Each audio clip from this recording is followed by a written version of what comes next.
Hello students, आप सभी लोगों का री क्लासेस की इस ऑनलाइन प्लेटफॉर्म पे स्वागत है बच्चों। तो बच्चों, हम लोग प्रीवियस क्लास में क्या पढ़ रहे थे?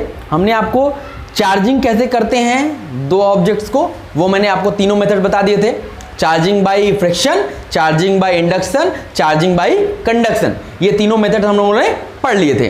तो चलो आज हम लोग आगे चलते हैं और अब स्टार्ट करते हैं कि ये जो चार्ज हम लोग पढ़ रहे हैं इसकी क्या क्या प्रॉपर्टीज हैं। तो पहले हम लोग प्रॉपर्टीज डिस्कस कर लेते हैं, क्या क्या प्रॉपर्टीज है चार्ज की, फिर हम लोग आगे चलेंगे। ठीक, चलो। तो देखो, इसमें जो पहली प्रॉपर्टी है, पहली प्रॉपर्टी हमारी क्या कहती है कि इलेक्ट्रिक चार्ज, जो इलेक्ट्रिक चार्ज होता है, जो हमारा इलेक्ट्रिक चार्ज है, ये क्या है? Is a scalar quantity. क्या है? Scalar quantity. स्केलर क्वांटिटी का मतलब समझते हैं? 9th में पढ़े होंगे आप। देखो, स्केलर और वेक्टर दो क्वांटिटीज होती हैं। तो स्केलर क्वांटिटीज हम उन क्वांटिटीज को बोलते हैं जिसका केवल मैग्नीट्यूड होता है, डायरेक्शन नहीं होता है। ऐसी क्वांटिटीज को हम लोग स्केलर बोलते हैं। जैसे डिस्टेंस और डिस्प्लेसमेंट। डिस्टेंस आपका एक स्केलर क्वांटिटी है, डिस्प्लेसमेंट आपका वेक्टर क्वांटिटी है। तो ऐसे ही हमारा क्या है, ये इलेक्ट्रिक चार्ज होता है, स्केलर क्वांटिटी होता है, इसका केवल मैग्नीट्यूड होता है, इसका कोई डायरेक्शन नहीं होता है। ठीक, चलो। तो ये हमारा पहली इसकी प्रॉपर्टी हो गई। दूसरा चलते हैं,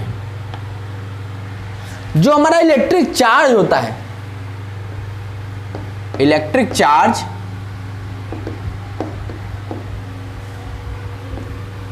इज ऑफ टू टाइप्स। ये कितने टाइप का होता है बेटा? दो टाइप का होता है। दो टाइप का होता है। तो कौन कौन से होते हैं भाई? इसमें आपका पहला आता है पॉजिटिव चार्ज। पहला क्या आता है? Positive charge. और दूसरा क्या होता है? Negative charge. Negative charge. तो चार्ज दो टाइप के होते हैं, एक हमारा होता है पॉजिटिव चार्ज, दूसरा होता है निगेटिव चार्ज। ठीक है, चलो अगली प्रॉपर्टी पे चलते हैं भाई। अब तीसरी प्रॉपर्टी हमारी ये कहती है कि like charges,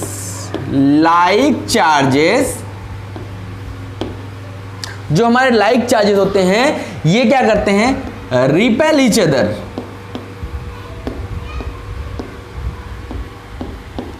repel each other and unlike charges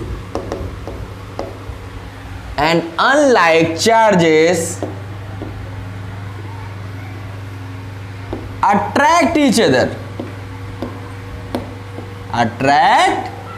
other. अब देखो, इसका मतलब समझो क्या है। इसके कहने का मतलब कि लाइक चार्जेस और अनलाइक चार्जेस क्या। देखो, लाइक चार्जेस मतलब एक जैसे चार्ज। एक जैसे चार्ज का मतलब हो गया, अगर मान लिया हमने ये पॉजिटिव चार्ज लिया और इधर भी हमने क्या ले लिया? पॉजिटिव चार्ज ही ले लिया, दोनों पॉजिटिव लिया। या मान लिया कि हमने निगेटिव चार्ज लिया और इधर भी निगेटिव चार्ज ले लिया। तो ये दोनों क्या है? लाइक है। लाइक है, इसका मतलब क्या होगा? इन दोनों के बीच में जब आप इनको पास लाने की कोशिश करोगे तो ये रिपेल करेंगे, एक दूसरे से दूर जाने की कोशिश करेंगे। जैसे आप चुंबक होता है, मैग्नेट। आप मैग्नेट, दो मैग्नेट ले लो, तो दो मैग्नेट का आप देखोगे कि अगर सेम पोल एक साइड में लाओगे, दोनों एक साइड में लाओगे, तो वो एक दूसरे से रिपेल करते हैं। और अपोजिट पोल अगर ले आते हो, अगर नॉर्थ लाओगे तो रिपेल करेंगे। आप कितना भी सटाना चाहोगे, सटा भी दोगे तो भी चिपकेंगे नहीं, वो आपसे फोर्स लगाते रहेंगे। लेकिन अगर आप नॉर्थ साउथ ले आओ, देखो आप इसके पास लाओगे, इतना दूर लाओगे तो उन तक खींच लेंगे। ठीक है, तो ऐसे ही क्या है, ये सेम चार्जेस जो होते हैं रिपेल करते हैं, ऐसे ही यहां भी क्या होगा? रिपल्सन होगा। मतलब ये एक दूसरे से दूर भागेंगे। ठीक है, अब देखो अब ये तो हो गए सेम चार्जेस, ये लाइक चार्जेस था तो ऐसा हुआ। अब अगर यहीं पे एक आपने ले लिया पॉजिटिव और दूसरा आपने ले लिया निगेटिव, या आपने लिया एक निगेटिव और दूसरा हमने ले लिया पॉजिटिव, तो अब क्या होगा जब ये अनलाइक चार्जेस हो गए, तो जैसे वहां पे होता था चुंबक में कि आपके नॉर्थ और साउथ आने पे एक दूसरे को अट्रैक्ट करते थे, तो यहां भी क्या होगा, ये दोनों एक दूसरे को अट्रैक्ट करेंगे। यहां भी क्या होगा, अट्रैक्शन होगा। क्या होगा, अट्रैक्शन होगा। इसको एक ऐसे भी समझ सकते हो कि जैसे आप लड़के हो तो कभी लड़के लड़के एक दूसरे से चिपकना चाहते हैं, नहीं चाहते हैं, लड़के लड़की चाहते हैं, तो वहां क्या होता है, सेम वाले रिपल्सन होता है और अपोजिट वालों में अट्रैक्शन होता है। इससे आप समझ सकते हो, ठीक है। तो ये हमारा था तीसरी प्रॉपर्टी कि like charges repel each other and unlike charges attract each other. Unlike charges क्या करते हैं, अट्रैक्ट करते हैं एक दूसरे को, ठीक है। चलो इतना नोट कर लो, फिर हम आगे चलते हैं, हम इसको इरेज करेंगे। नोट कर लिया, चलो आगे चलते हैं। बेटा बहुत आराम से पढ़ा रहा हूं, इसलिए एकदम आराम से पढ़ना और चीजों को समझते हुए चलना आप लोग, ठीक है। चलो अब हम आगे चलते हैं और अपनी चौथी प्रॉपर्टी पे बात करते हैं। जो चौथी हमारी प्रॉपर्टी है ये क्या है कि additive nature of charge. Additive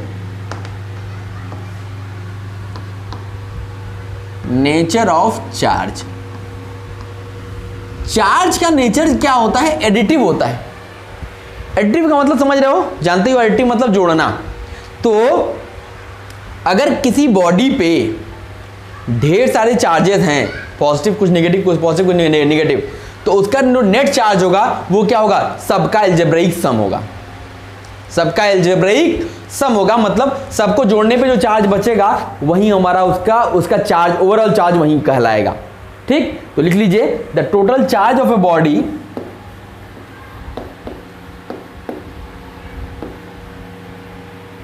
the total charge of a body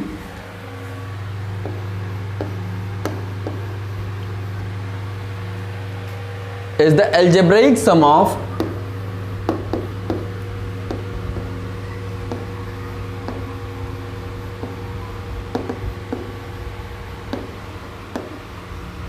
total charge of the body is the algebraic sum of individual charges।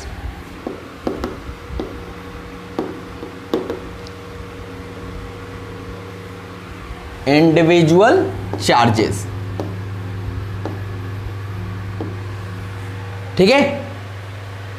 जो भी इंडिविजुअल चार्जेस वहां पे हैं उन सारे का क्या होगा, अलजेब्रिक सम होगा। ये क्या होता है, एडिटिव होता है। और सबको हम लोग अलजेब्रिक सम जब करेंगे तो साइन के साथ करेंगे। साइन के साथ करने का मतलब है, जैसे मान लो एक पे, जैसे एग्जांपल्स के तौर पे देख लो, जैसे मान लिया ये हमारा कोई भी बॉडी है, ठीक। इस पे 5 पॉजिटिव चार्ज है और 7 नेगेटिव चार्ज है, ठीक है। तो अब इस बॉडी पे ओवरऑल चार्ज कितना है, तो ओवरऑल चार्ज अगर हम बात करेंगे तो लिखेंगे 5 प्लस -7। अब ये क्या हो गया, -2। इसका मतलब ये बॉडी क्या है, निगेटिवली चार्ज है और उस पे चार्ज कितना है, -2 का, इस तरीके से।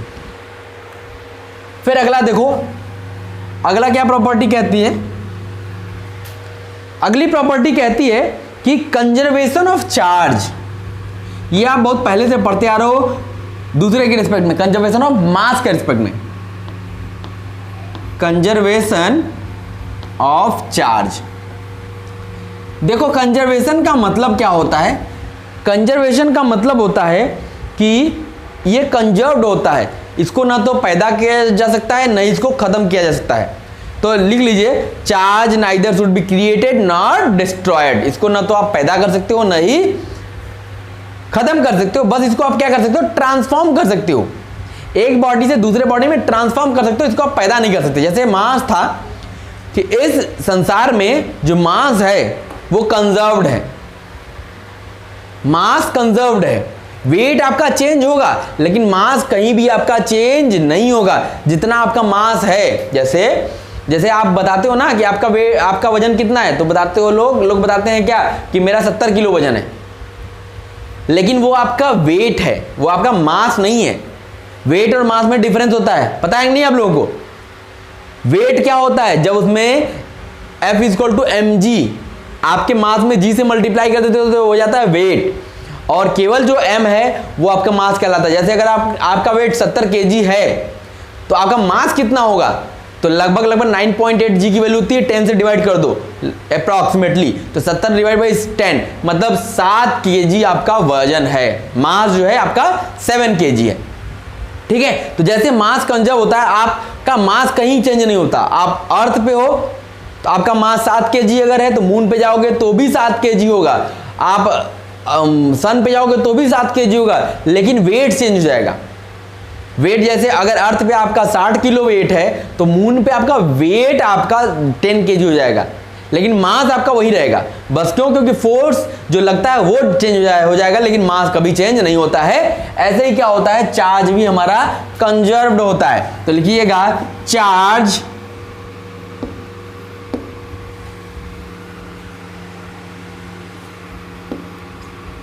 should neither be created,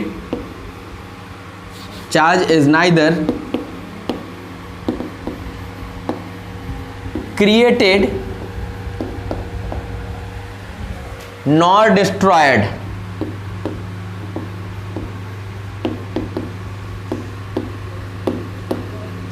charge को न तो आप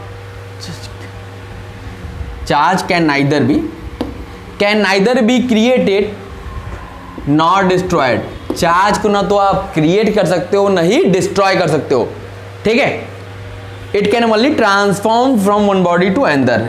it can only be transformed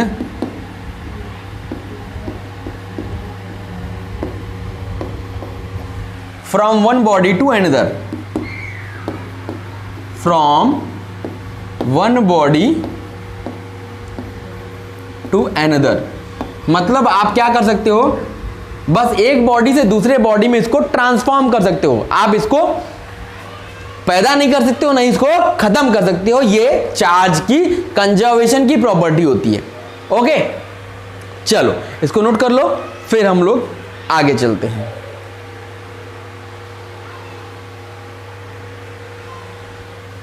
note कर लिया? चलो बेटा, आप वीडियो को पॉज कर लिया करो, आराम से नोट किया करो, कोई जल्दबाजी नहीं है। आपके ऑनलाइन में सबसे अच्छा क्या है कि आप ही सब कुछ हो, आप इसके राजा हो। आप चाहोगे तो हम 1 घंटे के लिए पॉज हो जाएंगे, ठीक है। चलो अगली प्रॉपर्टी की बात करते हैं। 6th प्रॉपर्टी है क्वांटाइजेशन ऑफ चार्ज। क्या? Quantization of charge.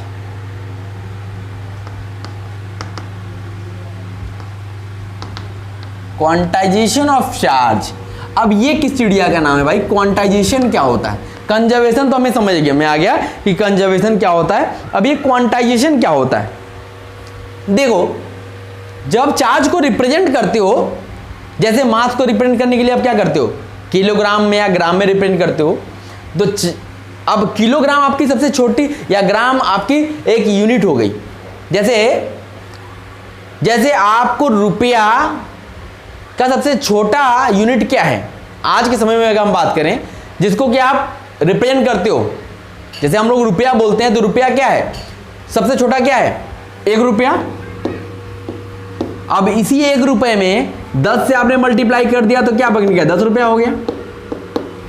इसी 1 रुपये में आपने 100 से मल्टीप्लाई कर दिया तो 100 रुपया हो गया। इसी में आपने 2000 से मल्टीप्लाई कर दिया तो 2000 रुपया हो गया।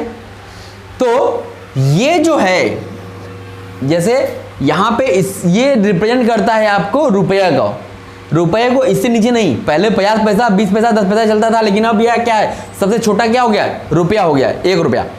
तो ऐसे ही क्या है कि चार्ज को अगर रिप्रेजेंट करना है तो अब चार्ज किस में रिप्रेजेंट करोगे, हम सबसे छोटा क्या मानोगे, तो लिखो every charge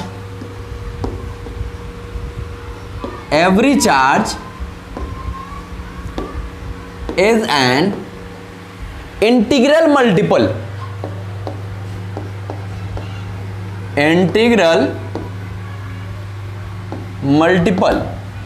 every charge is an integral multiple of certain smallest amount of charge, of certain smallest amount of charge,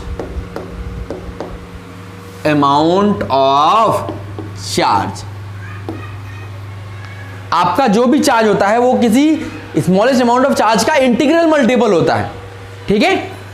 that exist in nature, जो आपका नेचर में एग्जिस्ट करता है, दैट एग्जिस्ट इन नेचर, जो आपका नेचर में exist करता है, ठीक है।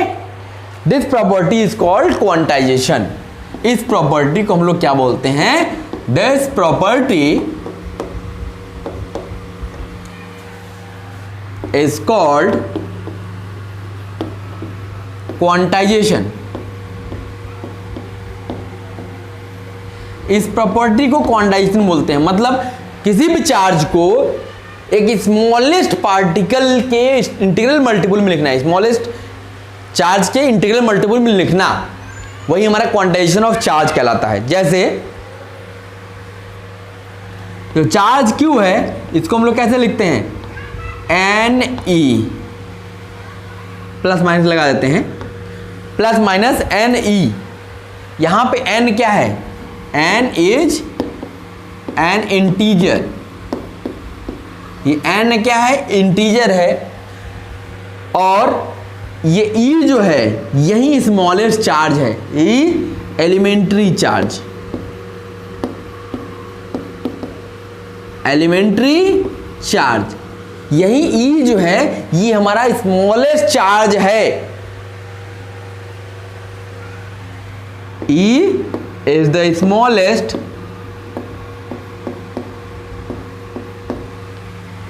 amount of charge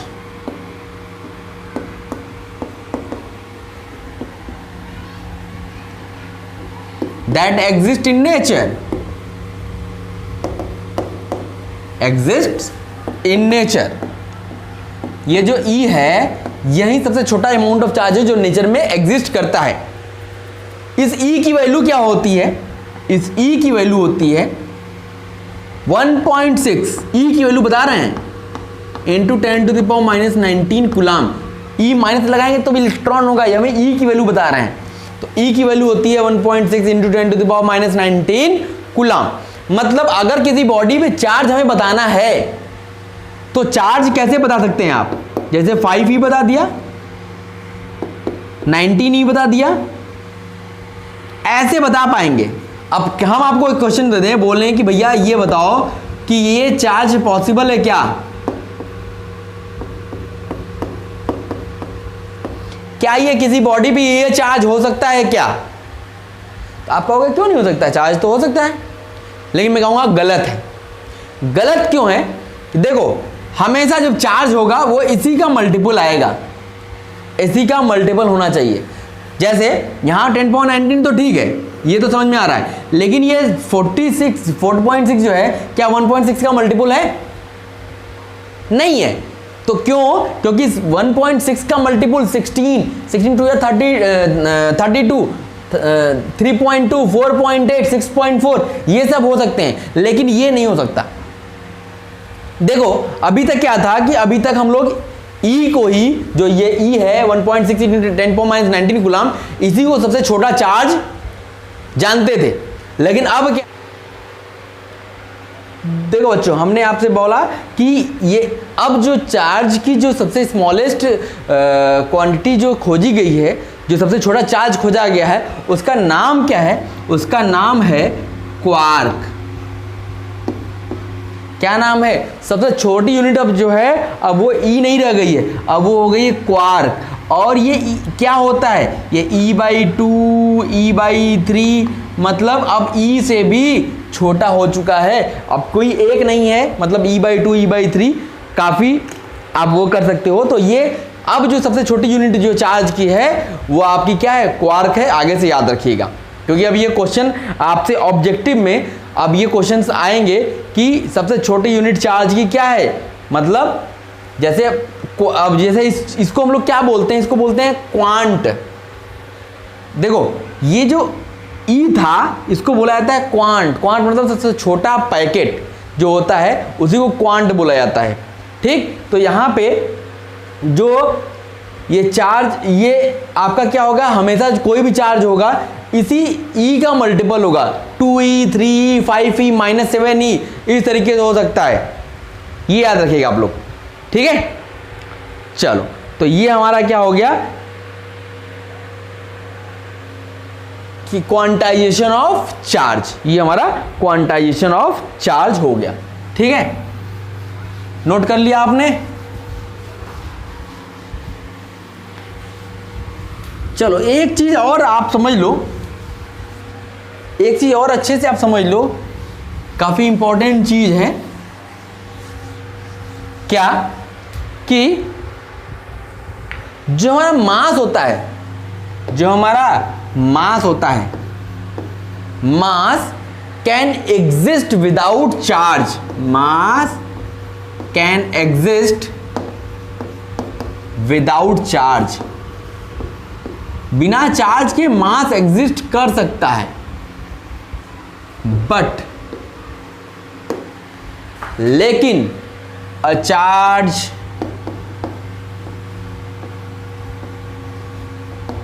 can not exist without mass. ये आप याद रखना आप आगे से कि जो आपका चार्ज होता है ये बिना मास के एग्जिस्ट नहीं कर सकता है, लेकिन जो आपका मास होता है ये चार्ज के बिना एग्जिस्ट करता है। इसको आपको ध्यान रखना है, ओके। चलो ये हमारा हो गया क्वांटाइजेशन ऑफ चार्ज। तो ये हमारी प्रॉपर्टीज जो थी चार्ज की, ये हमारी यहीं पे खत्म होती हैं। नोट कर लीजिए इसको। अब हम बात करते हैं, अब हम आगे चलते हैं और बात करते हैं कि यूनिट ऑफ चार्ज, चार्ज की unit, unit of charge, charge की यूनिट क्या होती है भाई? तो देखो चार्ज जो होता है इसका एसआई यूनिट जो होता है, एसआई यूनिट जो होता है इसको बोला जाता है कूलाम। क्या बोला जाता है? कूलाम। ये इसकी एसआई यूनिट है। किसकी यूनिट है? चार्ज की एसआई यूनिट क्या होती है? कूलाम होती है, ठीक। अब देखो ये होता है फॉर्मूला Q, टोटल चार्ज क्या होता है? I T के बराबर होता है। Charge is equal to current into time. तो अब देखो यहां से अब हम लोग क्या करते हैं? Definition of 1 coulomb, definition of 1 coulomb. 1 coulomb को अब हम डिफाइन करेंगे।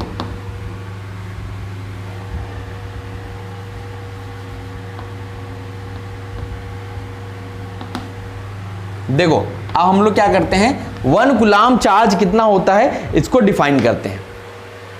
देखो यहां से क्या होगा, अगर आपने करंट 1 एम्पियर ले ली, अगर I की वैल्यू 1 ले ली और टाइम 1 ले लिया, तो Q क्या आ जाएगा? 1 आएगा।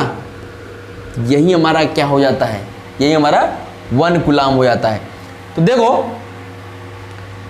अब 1 कूलाम को डिफाइन करना है, तो 1 कूलाम इज डिफाइंड, इसको हम लोग डिफाइन कैसे करेंगे? इसको कहेंगे 1 coulomb is defined as the charge, defined as the amount of charge, as the amount of charge. 1 coulomb is defined as the amount of charge that flows through a conductor, that flows through a given cross section, that flows through a given cross section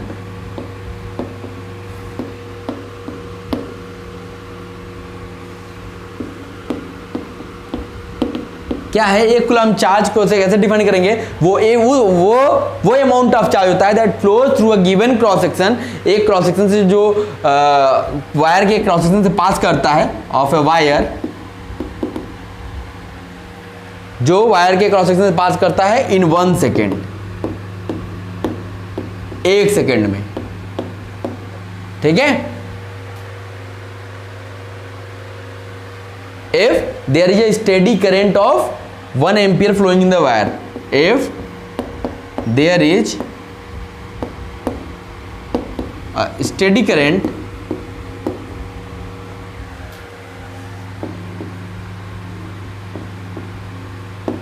of 1 ampere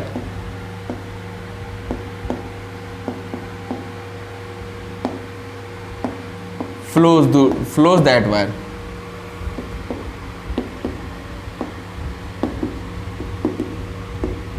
देखो ये तो definition ऐसे हमने लिखवा दी, लेकिन आप ऐसे याद किया करो, सीधे ये फॉर्मूला याद रखा, Q = IT। अगर किसी सर्किट में 1 एम्पियर की फ्लो करंट 1 सेकंड के लिए फ्लो हो रही है तो उसमें चार्ज कितना होगा, 1 कूलम का। बस ऐसे याद कर लो, फॉर्मूले से डिफिनीशन याद करोगे तो हमेशा याद रहेगा, अब रटी रटाई डिफिनीशन याद करोगे तो भूल जाओगे। तो इसलिए हम लोग क्या करते हैं, इसी फॉर्मूले से याद किया करो। अगर किसी भी वायर से जिसका क्रॉस सेक्शन, किसी भी गिवन क्रॉस सेक्शन वायर से अगर 1 एम्पियर का चार्ज, 1 एम्पियर की करंट 1 सेकंड के लिए फ्लो हो रही है तो उसमें चार्ज कितना फ्लो होगा, 1 कूलम चार्ज फ्लो होगा। ये हमारा 1 कूलम का डेफिनेशन हो गया। अब देखो, अगर ये 1 कूलम हो गया, 1 कूलम होगा क्या, किसके बराबर होगा, करंट की यूनिट होती है एम्पियर और टाइम की होती है सेकेंड। तो यहां से मिल गया 1 coulomb is equal to 1 ampere second, 1 ampere second, ये 1 कूलम चार्ज हो गया, ठीक है।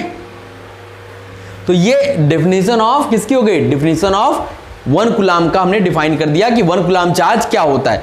अगर किसी वायर से 1 एम्पियर की करंट 1 सेकंड के लिए फ्लो हो रही है तो उसमें चार्ज कितना फ्लो होगा, 1 कूलम चार्ज फ्लो होगा। ये हमारा 1 कूलम का डेफिनेशन हो गया, ठीक है। नोट कर लो, इसको नोट कर लिया, चलो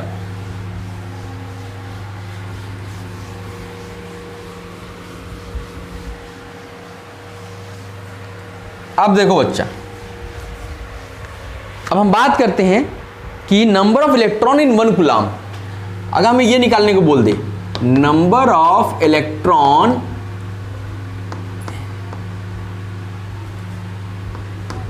इन 1 कूलम।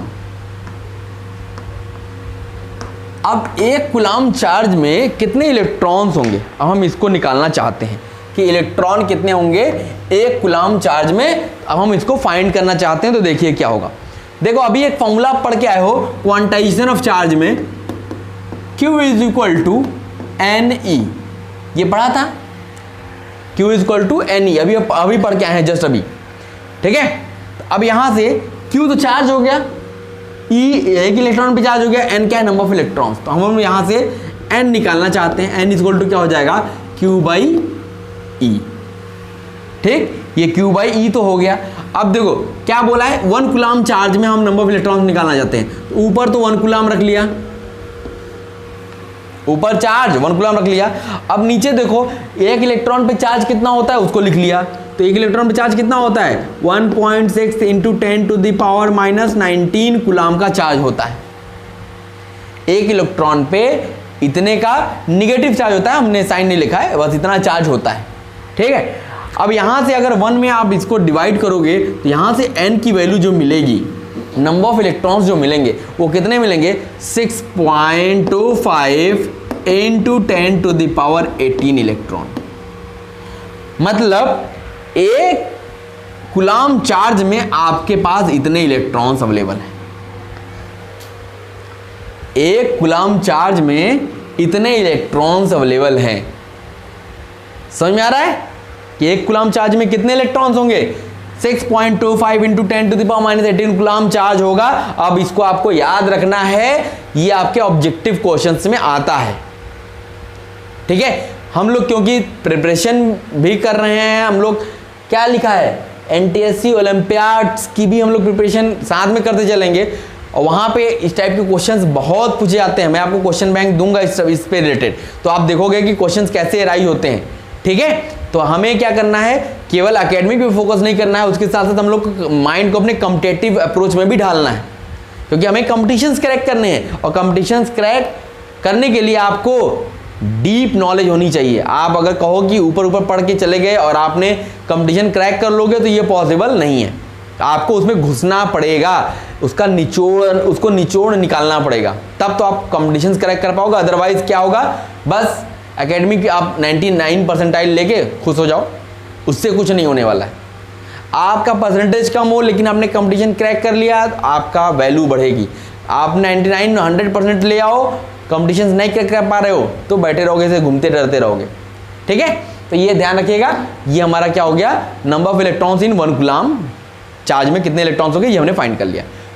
तो चलिए आज की क्लास में बस इतना ही, फिर अगली क्लास में हम लोग मिलेंगे तो फिर आगे चलेंगे। अब हम 2 पॉइंट चार्जेस के बीच में कितना फोर्स लगेगा उसको कैलकुलेट करेंगे, जिसको बोलते हैं हम लोग कूलम फोर्स, कूलम्स लॉ या कूलम्स फोर्स जो होगा वो फाइंड करेंगे।